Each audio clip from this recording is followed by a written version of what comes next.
Hi everyone, welcome to my channel. My name is Nesha and this is the SoCal Mama. Thank you so much for stopping by. Welcome 2020. I hope you guys had an awesome holiday and that you brought the new year in the way that you wanted to. I brought mine in with my two beautiful boys and lots of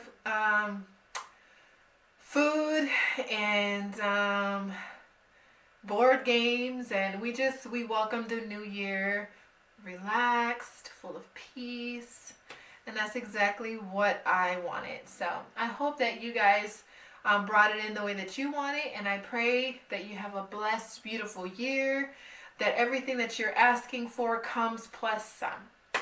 So as you can see, this video is going to be a January plans video. Now we're already after what? Let's see. Today's January 8th, so we're already a week into the month. Can you believe it? That's how it goes, right? Like, just time keeps going. That's why you have to treasure every moment, because time now creates time. If that makes sense. I've been reading too much. I just finished that book, The Power of Now. Good book, good read. Anyway, so let's get back to why you came, which are my plans for January. So I have a number of plans. Some of them are going to be using the same pattern.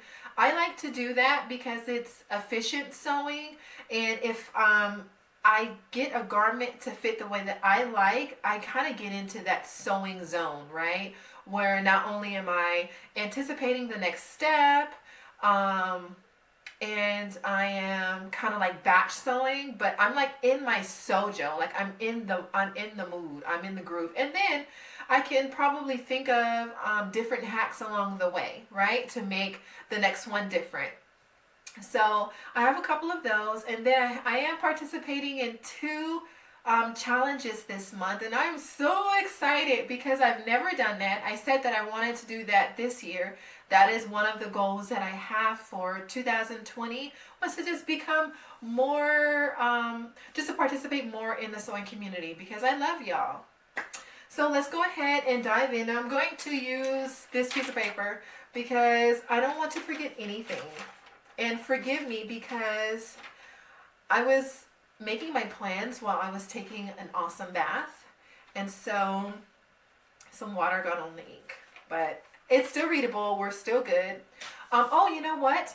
Last time my first video I posted for December makes of 2019, and I knew that I made another garment. You remember when I said I made 7 and I only brought out 6? Well, I found the garment after I went ahead and filmed all of those makes. So I'm going to show you that first. This is a new look pattern, and I figured out how to attach photos to my videos. Yay!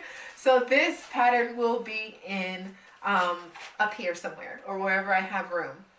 But I bought this fabric from Mood Fabrics, and I bought it because I saw maybe a couple of months ago, Mimi G, she did a fabric haul at Mood Fabrics, and I knew that I wanted this fabric. Like, I'm really into wearing art. That's my thing. And I believe women are just a work of art. We're beautiful beings and intellectual, instinctively creative. I just like stuff like that. I really like powerful women, artistic. I'm really into prints of that nature, at least right now. So when I saw her buy her fabric, I said, oh, I gotta get it. So one day I actually went out to the garment district for something completely different. I went out to find fabric for my business to stock up because I was running low. But that day just happened to be a Jewish holiday, so the whole district, the garment district, was shut down. I live about an hour and a half away from the garment district, so I was not about to give up the chance of making the best use of that time. So I said, well, while I'm down here, I'm just going to try to find Mood Fabrics, because I had never been there before. I went, and it was like a kid in the candy store. There were so many beautiful fabrics. Now, they are expensive, But if you can, it's worth going to take a look, whether in New York or Los Angeles. I think it's a good experience, truthfully. And I went on a mission to find this fabric. I bought, I think this is a cotton lawn or maybe a regular basic apparel cotton. Um, Not much to say about it other than it's beautiful. It has all of these silhouettes of women's faces. Can you see? And so I used the New Look pattern, and I'll pop it here.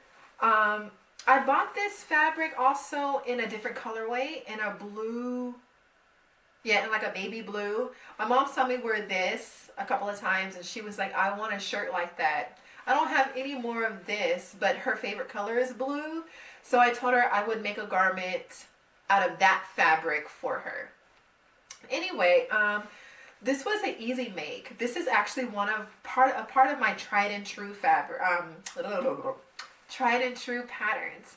I have made this pattern so many times, and I think I like it because it really gives me an opportunity to put really nice fabric on display. Like, there's not too many lines. There's pretty much just a front, a back, and the arms, and then you have like your facings, just to finish the inside. This was a good pattern to use for that, because it's just such a beautiful fabric. I didn't want to cut into it and distort the quality of it. Now forgive me, but I did not iron it. I took it out the wash and let it hang dry. But some of the features, you have this really cute bow here, and this is cut on the bias. And it has an elasticated, I don't know, sleeve. And the only thing that I will change on this one, I don't know what happened. Maybe I hemmed up too much on the ends here of where the sleeve is. But it hits me a little short. So like, it hits me bracelet length, and I don't really like that. So I think I'm gonna next time extend it out an extra inch, just because of that. I have long arms, so there's a lot to cover. But I thought this was cute. And another thing that I've never used before on a hem like this. I think I got look at this. Quenisha, what's going on with you? Oh my gosh. Anyway, I see threads everywhere. It's bothering me. But I never used a bias binding to hem a garment. And I think it's a good idea. But for this weight and this cotton and the type of bias binding that I use, I made it from like scrap white fabric that it's not usable for anything else. I just thought that I should find like something to use it for, and I thought, well, okay, this is white. I got intimidated, honestly, by the curved hemline, and I've done a curved hemline before, but it was so wonky that I just didn't want to be bothered with it. I will say now that I know what to do now, because, well, you'll see later. Anyway, so I used I finished the hem with a bias binding, and I think it's just too heavy. And then you can honestly, I don't know if you can see, but you can see through the shirt where the bias binding is, which is not a problem. Like, I still wear the heck out of this shirt. But I think from here on out, I'm just going to serge the hem, and then do a basting stitch to pull, to kind of gather it a little bit, press it, and then sew it or hem it that way. I think that's easier. I've recently used that hack thanks to Helen from Helens Closet. And yeah, I love it. Easy make, quick, cute, so my style. So let's get started with the January plan. So my first plan is something that I've already made 2 of these. It's the York Pinafore by Helens Closet, and I'll pop the picture up here or here, whichever place I have the most room. I love that pattern. Like I said, I've already done 2, and I'm thinking about doing 1 or 2 more. Yeah, probably 2 more. I've bought the expansion pack, which is awesome. It has the apron back in the back and the different pocket options.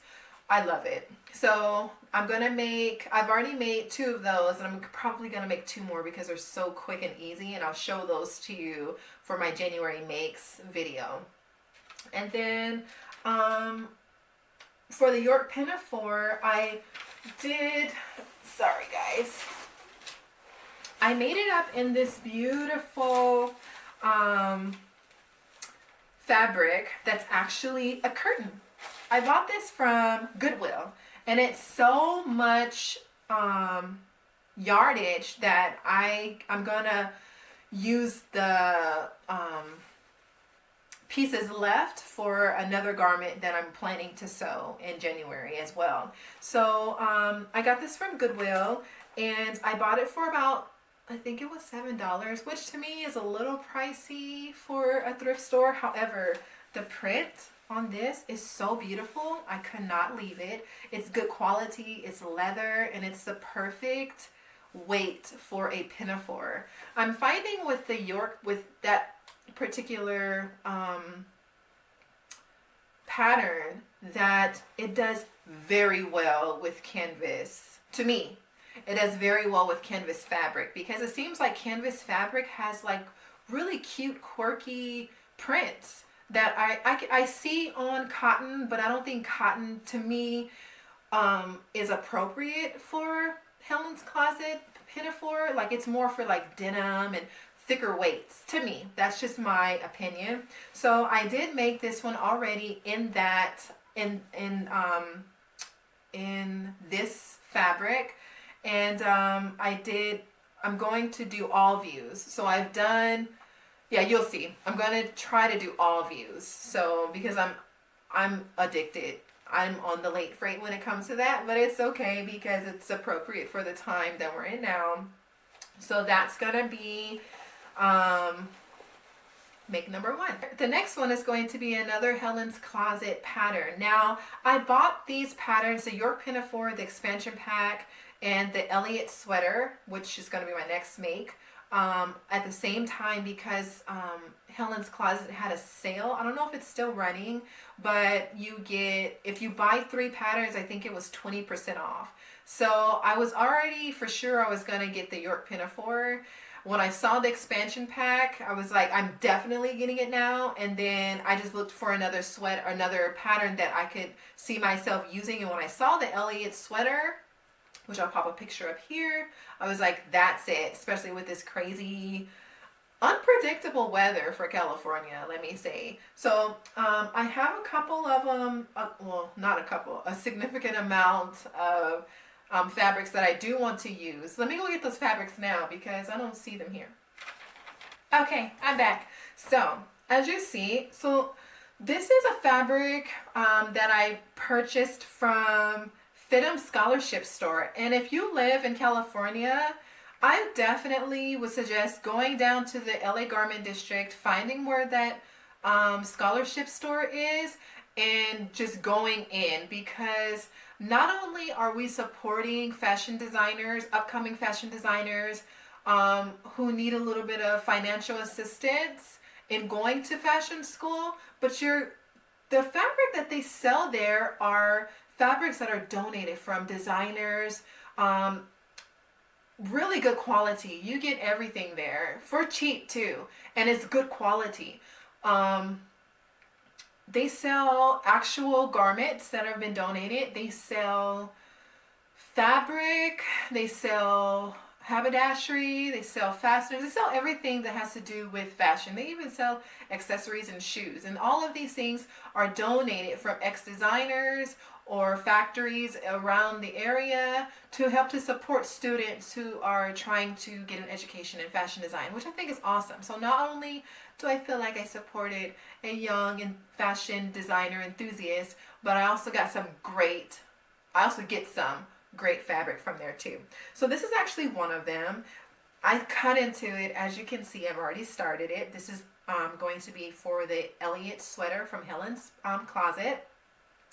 And it's a rib knit. It's quite stretchy. It's cute because it is vertical instead of horizontal stripes, which you don't really see that much. It has the black, the white, the burgundy colors. Really cute colorway. And I'm going to do, I think it's view A. The high neck, floppy turtleneck with the high low hem. So I had to go find a garment that I had made with this before that I generally don't wear anymore, or I only use it for around the house or sleeping purposes, because I actually ran out of fabric trying to get the Elliott sweater out of it. So I found the shirt that I don't use anymore, and I'm going to use that, cut it up and repurpose it for this sweater. So I think it'll be really, really cute. I looked online to see other people's versions, and I'm still kind of confused regarding the sizing, because I was trying to see, first of all, how long the raglan sleeve is, because I want to make it into a long sleeve. I'm really not into the short sleeve. I don't find that suits me. I actually do like my arms covered, or have a short sleeve, no 3/4 length. I'm really not into that. But if I have to squeeze out this garment, it's like a test garment or a test version of the Elliott sweater before I proceed with my other fabrics. If I have to, I'll do it. But for the next time, I don't think, well, we'll see. Anyway, I was looking online to see how long the sleeve was, and I couldn't find any information regarding that. I read her directions, I looked for blogs, and I didn't see where the length was disclosed. So I'm gonna have to just figure it out. Even the ease in the sweater. So with the York pinafore, I assumed that there was going to be a lot of ease. I actually wanted it to be oversized. That was perfectly fine. I sewed up and cut out, traced a size 10, and it fits me well. I didn't want anything tight on me. But for the Elliott sweater, my bust is a 38, and I want it to just hang loose. So when I went to cut it, or not cut it, when I went to look at the size to trace it out, it said that the small, which is what I traced and what I cut, is 38, 38 all the way down. My hips are a size 40, but when I measured how long the shirt would be, I think it said it was going to be 23 inches. So it'll be well above my hips. So I didn't accommodate or grade out for that. Plus it has side slits, so I don't think it will matter anyway. But I don't want it to be super tight on my bust either. You know what I mean? Like, I want it to be just hang. Excuse me, got lit. That's one thing about this fabric. It like clings to everything. I mean, every little thing. Anyway, I don't want it to be super fitted here and then like hang down. I kind of wanted to have a little bit of ease, but when I looked at how much the next size was, it was 41 inches. That's like 1.5 inches on each side I think that would be too big. So I'm gonna go ahead and use this as a tester piece. I do like this fabric. I think it'll be a really cute fabric to use for that. And yeah, I think it'll be perfect. So for my next one, and this is going to be for the same pattern. All of these actually are going to be for the same pattern. It's going to be this fabric here, and it's a stretch jersey. Not structured at all, which is totally fine. I'm really excited about the high-low hem. So I'm going to likely do the version A as well, depending on how I feel and how it fits on me. I got this from, I think it was fabric.com.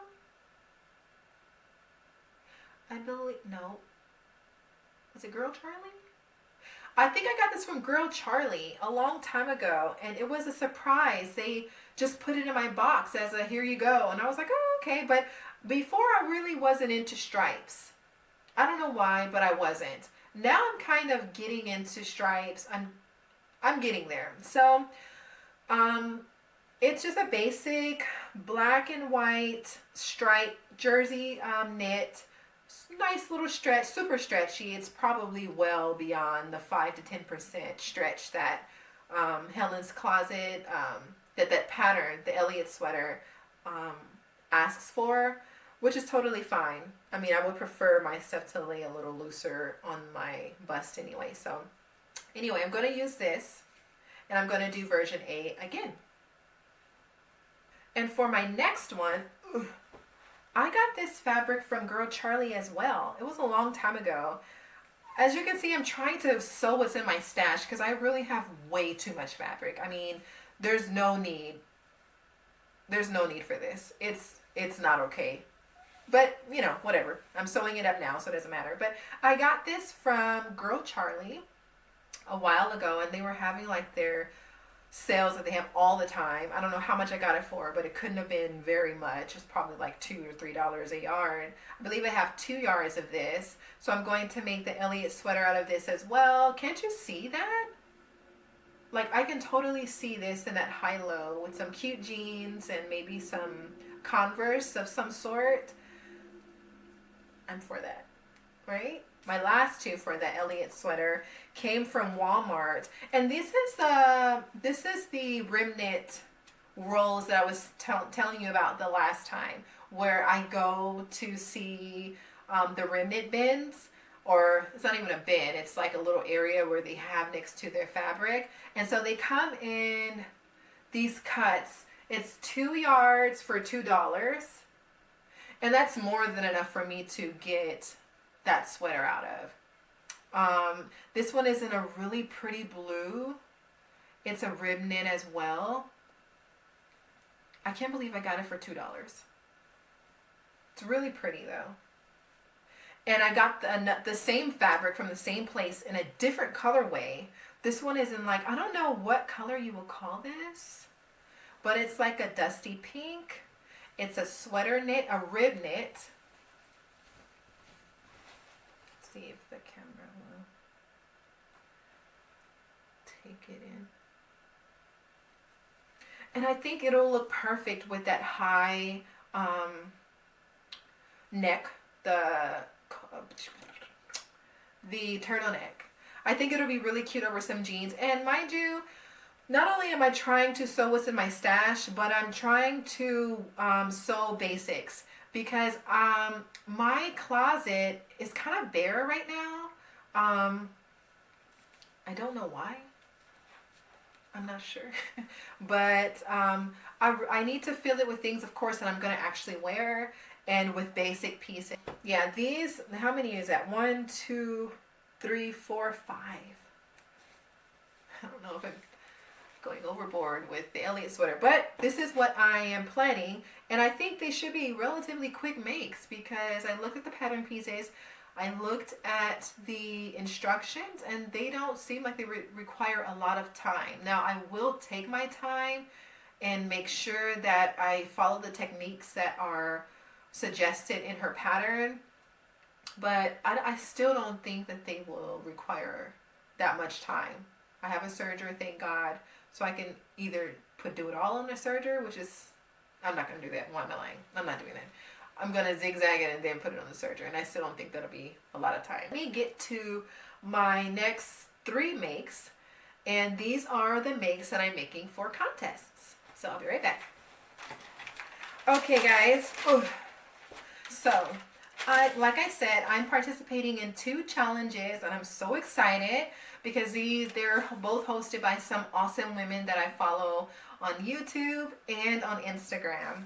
So the first one is a Viv Mom challenge, and let me get the fabric.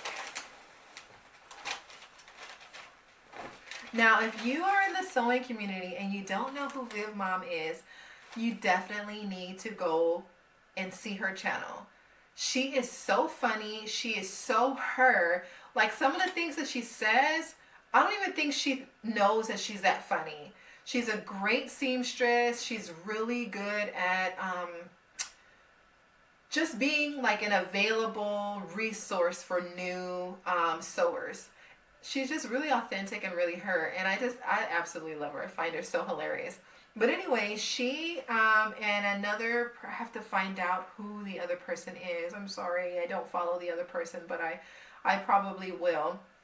I'll insert the Instagram or the YouTube of the person who's collaborating with this contest. But anyway, I have my paper here. So anyway, it is called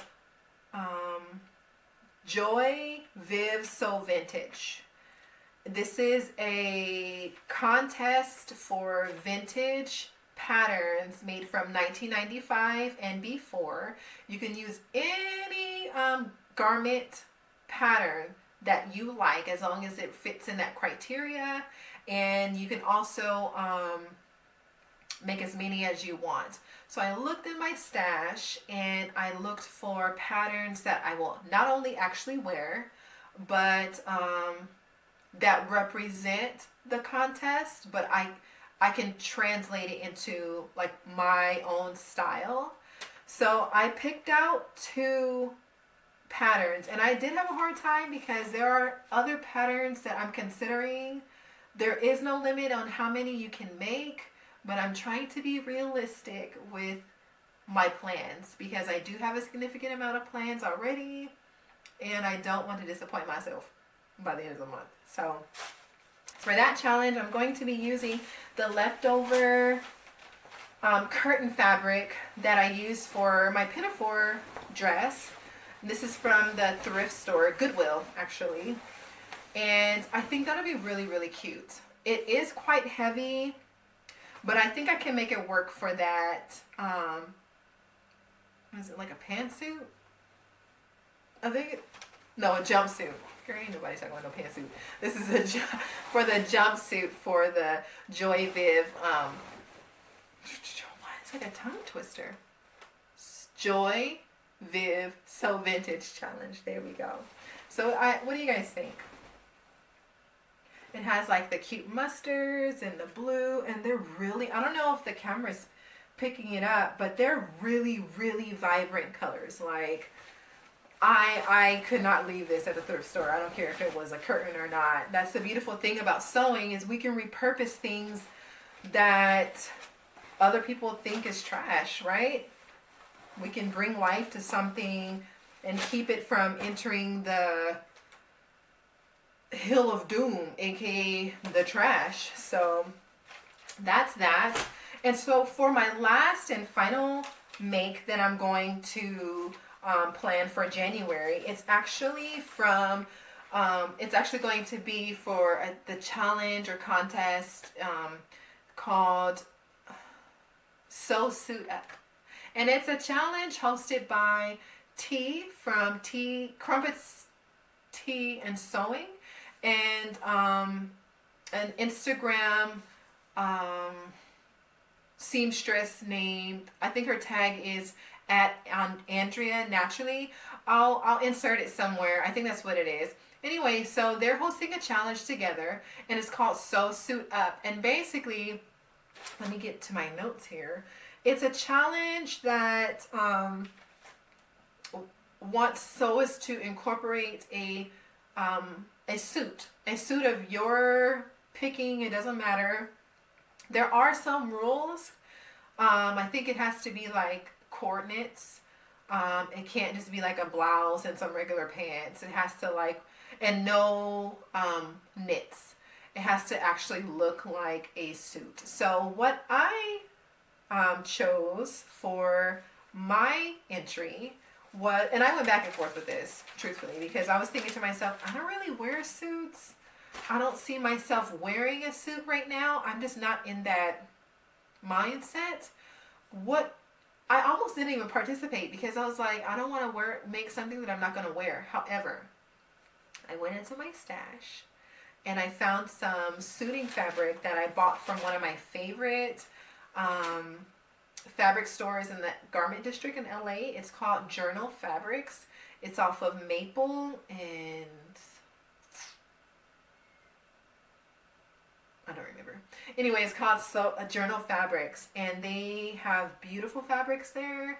They're reasonably priced. And so I purchased this probably last year. And I hope that the camera is getting a good look at this, or it's not all blurry for you guys. I'll try to pop in pictures of it, but it basically has a navy blue background with a little emerald green and like really dull burgundy. And so I want to make a blazer dress out of it with some shorts, like some fitted shorts, only because now I wouldn't make the shorts, honestly. I would just use the blazer dress that I'm about to show you, the pattern that I'm going to show you. I would just make the blazer dress and be done, but I feel like I can still get use out of the shorts that I'm attempting to create. So for the blazer dress, it's actually going to be a vest, not a dress. I'm going to use I'll pop in a picture of the actual pattern. This is the display pattern. But I'm going to be using this McCall's pattern. And I'm going to be using View A. And I think that'll be really, really cute. I'm going to use self-covered, like the fabric buttons. And I kind of want like a retro vibe. And I'm going to use some almost like biker short pattern. I'll pop in the picture of the pattern that I'm interested in making for the shorts. I believe they're a McCall's pattern too. It was one of their spring patterns. I know that for sure. But I'm excited about that. I don't know how much time I'm going to have to devote to this. I don't even know if this baby is lined or not. It is lined. Okay, well, I want a good fit. I want a really good fit. Yeah, I want it to be really fitted on me. Not to the point where I can't breathe, you know, but fitted where I feel good wearing it. And I can honestly see myself pairing it with like a nice white turtleneck. I don't know why. I'm into turtlenecks right now. I don't know why. But like with a nice white turtleneck underneath it, closed, and some booties, some heeled booties. So I'm excited about that.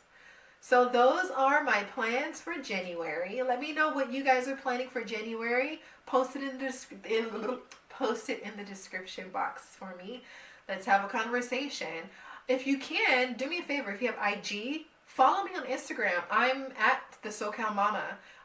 And then you'll be able to see me chronicling how I'm going with these makes, and if I had to make alterations or do anything different. I'm beginning to post regularly there, which is so funny because I don't normally like pay attention to social media like that, but I think because I'm so excited about starting this YouTube channel, it's kind of probing me to be more community driven. Like, you know, I always look on other people's Instagrams to get inspiration and see, you know, how they made certain patterns that I'm interested in. But it's really cute to see, you know, how big and vast this sewing community is. I mean, one thing I can say about this community, the sewing community, is that you guys, we are very eager to help and very eager to teach and really embracing differences. I think that is so amazing, and that's one of the reasons why I find it a privilege to be able to participate in this. Sewing has really changed my life for the good. I'm grateful for it. Like I said, I'm very tall. I'm busty, but I'm small. I kind of have like an hourglass figure, and believe it or not, it is difficult to find clothes that fit me well. Because I'm tall, so I can go to the store and find something that's small, but I'll be looking like I'm wearing high waters or the freaking sleeves come up to here. And now I have more control over how I express myself via clothes, and I enjoy the process of it. So anyway, that's my rant. I'm so grateful you stopped by. Make sure you follow me at the SoCal Mama. Tag me. Let me know how you guys are going along with your makes. Thank you so much for watching. Love you always. Bye. Bye. Bye.